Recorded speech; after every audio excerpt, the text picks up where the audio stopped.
They'll be answering all your queries regarding lots of issues which happen in during pregnancy, about pigmentation, about so many things which I'll discuss. And then there'll be the surgical part of which I'm going to be highlighting a little. Um, so that's the Artemis Hospital we are all aware of. That's where this is our Karm Bhumi.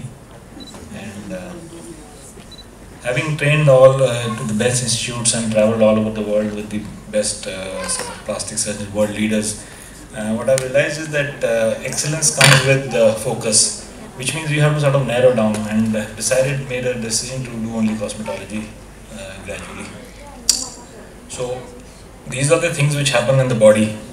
This fat doesn't go, and then liposuction can help you at this stage. This is a cannula which is put inside the under the fat, and then it is sucked out, gets the skin sort of deeper inside.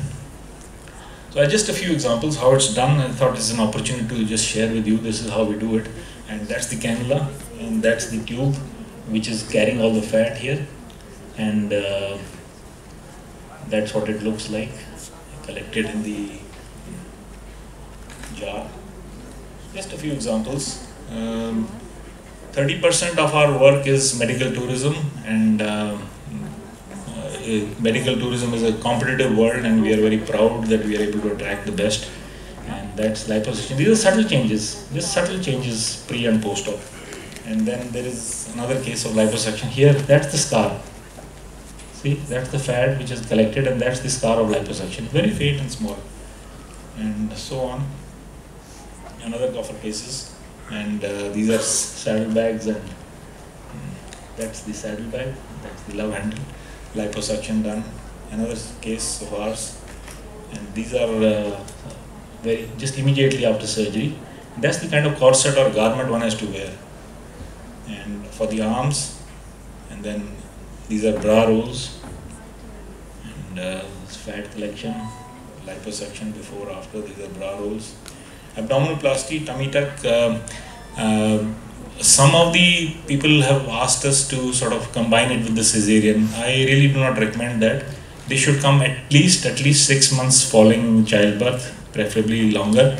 And once in a while, when you've done it with cesarean, why we don't recommend it is because the tissues are anyway going to regress. So our job is going to be much lesser.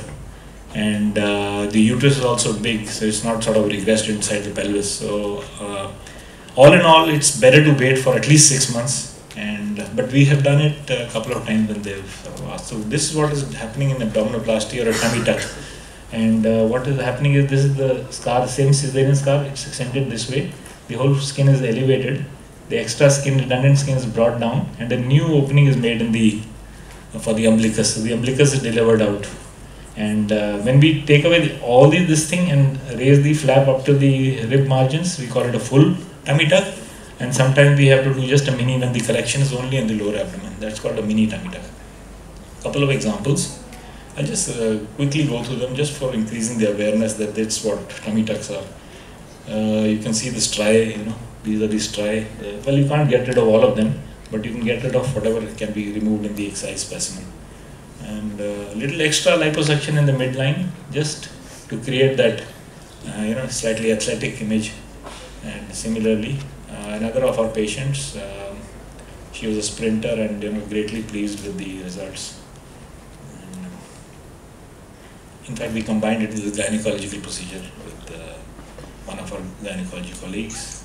Another abdominoplasty, tummy tuck after multiple childbirth, and so on. The scar is there, especially in the dark-skinned individuals. It can remain a little dark, and this may be, and similarly, okay.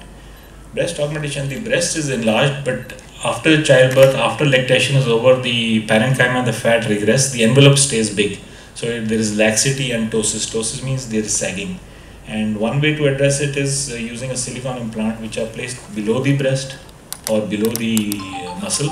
There is no subsequent issues regarding breastfeeding or subsequent pregnancies. There is no connection. These are some examples of breast augmentation with silicone implants. And just want to share. There's a lady who came from Australia, an NRI lady. She wanted augmentation and elevation of the nipple areola. And in that case, an implant served both the purposes. There was augmentation and there was elevation, as you can see in this. You see the height is there. So this is augmentation, serving both the purpose of augmentation and elevation. Otherwise, mastopexy alone is done. Breast reduction is also done. Sometimes during pregnancy, the size can be increased to such an extent that it may cause pain in the back, in the shoulders, and there may be hygiene issues under the breast fold. In that case, we may need to do a breast reduction. You can see that there is a scar around the areola, and there is a scar here in the inframammary region, which is fairly imperceptible, but the scar is there. It does give relief. They can attend the exercise daily routine and so on. This is breast lift. In this, only elevation is done. Just the elevation. There is no augmentation. This is just correction of the sagging. And similarly, there are other similar situations. Then, like this is a procedure done under local anesthesia, and fat may collect, and then it's not just going away after months and months of exercise. So this can help. Then there are eyelid bags. See this collection here of.